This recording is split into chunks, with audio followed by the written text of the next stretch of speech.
entre otras cosas, la falta de mujeres y también la falta de datos sobre mujeres en el ámbito digital puede tener importancia o un impacto en el diseño y el desarrollo de las nuevas tecnologías. Bueno, muchas gracias. ¿Se me oye bien? Muchas gracias. ¿Me oís correctamente? Sí. Gracias al Real Instituto Elcano, al Parlamento Europeo por la invitación. Para mí es un placer estar con vosotros. Creo que hay muchos temas que ya habéis dejado Jürgen, Charles y Andrés para el debate y precisamente el tema de Jürgen de la falta de mujeres creo que sí que tiene un impacto en la transformación digital y que me voy a referir a él. Por supuesto, como habéis dicho, la transformación digital es uno de los pilares de la recuperación económica. Lo había dicho Andrés, la Comisión Europea se ha comprometido a que un 20% de esos 750.000 millones del plan de recuperación vayan destinados a la digitalización en Europa. Y yo creo que no puede ser de otra manera, porque como habéis visto, como habéis dicho ya, durante la pandemia, si algo ha quedado claro es que esto no podía haber sucedido sin tecnologías. Han sido claves y que tenemos que aumentar el proceso, acelerar el proceso de digitalización. Exactamente como decía Andrés, en 4 meses hemos avanzado más que en los últimos 5 años, pero también se han evidenciado también algunas carencias y oportunidades de mejora. Por citar muy rápidamente, tenemos que invertir más en conectividad. Hemos visto que hay muchas zonas rurales aún sin conexión a banda ancha y esto es un requisito para evitar la despoblación. A mí me gusta hablar no solo de smart cities, no solo de ciudades inteligentes, tenemos que empezar a hablar de pueblos inteligentes. Necesitamos acelerar en los servicios públicos digitales. Es urgente la digitalización de los servicios públicos, como también hemos visto, y sobre todo, si algo ha quedado claro, es que necesitamos invertir en capacidades. La nueva alfabetización es la alfabetización digital. Y es urgente capacitar a los ciudadanos en todos los ámbitos, en el ámbito educativo, no solo a los estudiantes, sino a los profesores, en el ámbito de la salud, en los empleados públicos, en las empresas, no solo porque hay carencia de profesionales en la tecnología, sino también porque necesitamos un reciclaje formativo de los trabajadores y, por tanto, yo creo que si algo ha quedado claro es que para que estos cambios tecnológicos no supongan una brecha digital, necesitamos invertir en nuestra capacitación de la sociedad. Y aquí mi primer mensaje es que tenemos una gran oportunidad para dar respuesta a todas estas carencias o a todas estas oportunidades de mejora con el plan de recuperación, pero también con la política de cohesión, porque como decías, Jürgen, yo soy miembro de esa comisión. Necesitamos asegurarnos que todos se van a beneficiar de la digitalización y que vamos a utilizar no solo los fondos del plan de recuperación, sino también los fondos estructurales para que esas casi 3 millones de empresas que tenemos en España den el salto a lo digital, para que podamos respaldar esas pequeñas inversiones, que a veces son pequeñas, pero que no se pueden permitir las pymes, y para que en todos los ámbitos podamos formar a los trabajadores.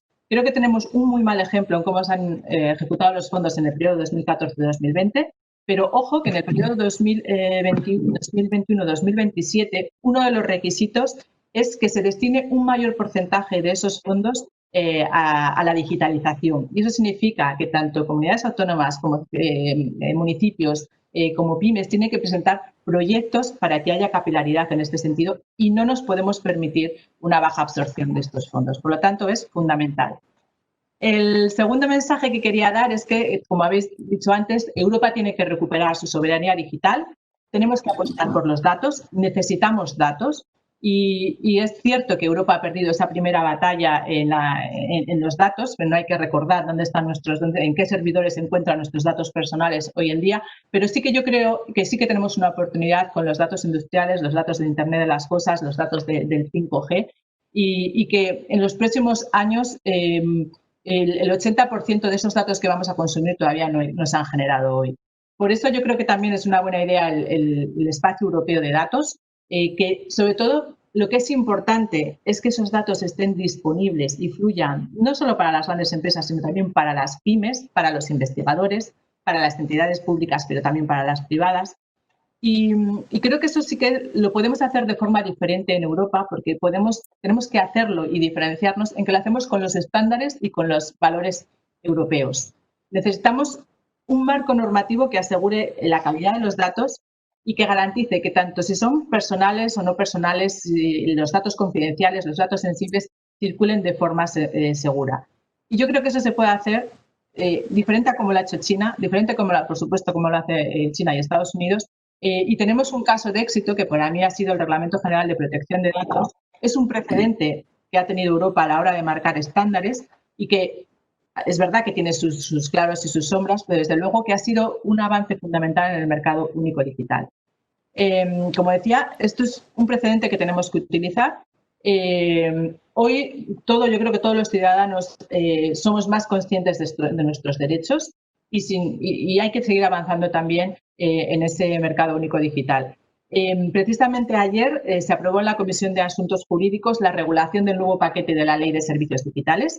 Eso va a tener que modernizar el marco legal. Tenemos que optar por una regulación de la tecnología que, como decíais antes, ponga al ciudadano en el centro, que respete los derechos fundamentales y de forma que lo que está prohibido en el mundo físico también esté prohibido en el mundo digital. Tenemos que avanzar también en la regulación de las plataformas y establecer un claro sistema de responsabilidades. Hay que garantizar también la veracidad de los datos e intentar controlar el avance de las fake news. Tenemos mucho por hacer para ese mercado único digital. Y todo esto que he dicho es aplicable también a la inteligencia artificial. Es indudable el avance que va a suponer en todos los sectores. Yo sí creo que Europa todavía puede liderar esta carrera por la inteligencia artificial. Necesitamos los datos y también necesitamos estándares europeos y que sea una tecnología confiable para los ciudadanos, centrada en las personas y que sea transparente en cuanto al uso de los algoritmos y de los datos. Yo creo que esta es una de las misiones de nuestra labor en la Comisión de Inteligencia Artificial, asegurarnos que hay un buen balance y un buen equilibrio entre la protección de los ciudadanos y de su confidencialidad y que no dejamos a la innovación, que no bloqueamos a la innovación. Tenemos que tener confianza como ciudadanos que no hay sesgos, que se han entrenado bien los modelos, que se han aplicado de forma correcta, que hay transparencia con los algoritmos y que se explica bien su funcionamiento y no hay discriminación. Y yo os pongo solo un ejemplo. Cuando a una persona se le niegue un crédito porque así lo ha decidido un algoritmo, esa persona debe tener el derecho a que se le explique cuáles han sido las variables que han hecho que se tome esa decisión. Para mí eso me parece fundamental y ese es el objetivo de esta Comisión de Inteligencia Artificial. Y por último, necesitamos una apuesta clara, como decíais, también por las inversiones. No solo es necesario que los datos sean interoperables y confiables, sino también que existan infraestructuras suficientes para permitir el almacenaje y la utilización. Y esto significa crear una gran nube europea de datos. Significa conectar infraestructuras que ahora están estancas y que tienen que hacerse en beneficio de las empresas. La Comisión ha anunciado también 8.000 millones de euros para supercomputadores. Es necesario el despliegue de 5G.